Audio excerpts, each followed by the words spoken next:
네, 안녕하세요. 자동차와 전자기기를 보다 알기 쉽게 설명해드리는 유튜버 바로 아이거입니다.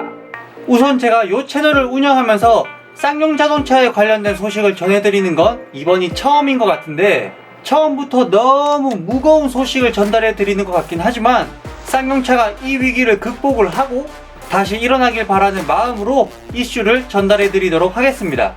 쌍용 자동차는 이번 달까지 새로운 투자자를 찾지 못하거나 혹은 유동성 확보에 실패하게 되면 법정 관리 수순을 밟을 수도 있다고 하는데요.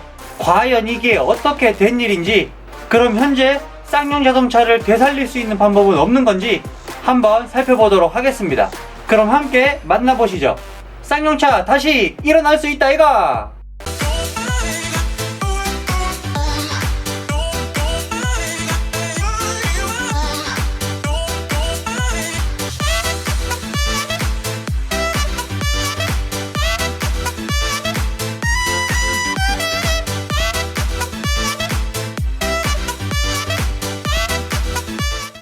우선은 간단하게 쌍용차가 현재 어떤 어려운 상황 속에 놓여 있는지 한번 살펴보고, 그리고 중국의 배터리 공급사에서 쌍용차에 정말 많은 관심을 보이고 있다고 하는데, 요 배터리 공급 회사가 쌍용 자동차의 새로운 투자자로 확정이 된다면 쌍용 자동차의 전기차 미래는 어떻게 달라질지 한번 살펴보도록 하겠습니다. 쌍용차를 대표하는 차량을 한번 살펴보면 체어맨, 무쏘, 코란도, 그리고 최근 티볼리까지, 한때는 많은 분들이 최고급 세단의 상징으로 여기던 체어맨부터 시작해서 여러 연령층과 성별을 막론하고 정말 다양한 소비자들의 호평을 받은 티볼리를 자랑해왔던 쌍용차인데, 현재는 심각한 적자 때문에 앞으로 생존하기가 어려울 것 같다는 부정적인 상황에 놓였습니다. 쌍용차는 2015년 1월달에 티볼리라는 차량이 나오기 전까지 국내 차량 업계에서 상당히 밀려나는 모습을 보이고 있었는데, 티볼리의 출시가 성공과도를 타고 아주 쭉쭉 올라와준 덕분에 잠깐이나마 적자를 흑자로 돌리긴 했었습니다.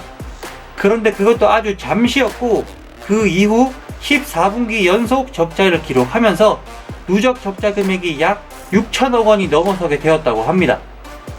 쌍용차는 기간산업안전기금 등을 통한 정부 지원을 요청하곤 있지만 정부와 산업은행은 부정적인 입장을 내보이고 있습니다. 진짜 기업이 정부한테 도와달라고 손을 요렇게 내미는데도 정부에서 그냥 막 등 돌려버리면 이제 진짜 쌍용차한테 남은 방법은 직접 투자자를 찾는 방법밖에 없어요. 기존의 대주주인 마인드라 그룹은 쌍용차 인수 10년 만에 지분을 매각하기로 결정하면서 이제는 진짜 새로운 투자자를 찾아야 되는 상황이 와버린 거죠. 그래서 지금 가장 유력한 후보로 거론되고 있는 업체 4군데가 바로 미국 자동차 유통기업 HAAH 오토모티브 홀딩스와 중국의 지리자동차, 그리고 전기차 업체 비아디, 마지막으로 중국 1위 전기차 배터리 회사인 CATL입니다. 먼저 HAAH 오토모티브는 미국에 거점을 둔 자동차 유통 스타트업입니다. 중국의 체리 자동차가 상당한 지분을 가진 대주주로 위치해 있긴 하지만 오토모티브 홀딩스 자체만 보면 스타팅 기업이다 보니까 쌍용차 대주주로서 큰 자본을 투자할 만한 여력은 없어 보인다는 평가들이 많습니다. 요 회사의 지난해 매출액은 약 230억 원 정도인데, 쌍용차를 인수하려면은 약 2천억 원 정도는 있어야 되거든요. 그래서 오토모티브는 일단 패스!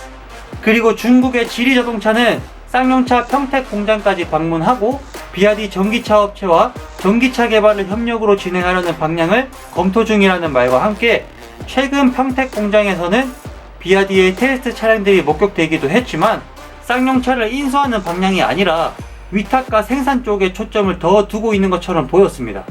그럼 마지막으로 중국 1위 전기차 배터리 회사인 CATL을 보면 약간 의례적인 경우이긴 합니다.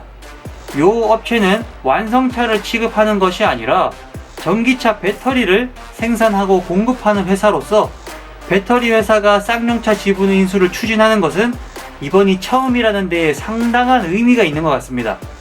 만약에 요 배터리 회사가 쌍용차를 인수하게 되면 지금까지는 그냥 배터리를 공급해오는 업체에서 이제는 완성된 전기차 업체에 뛰어들 수 있는 가능성이 정말 터지게 된 거죠.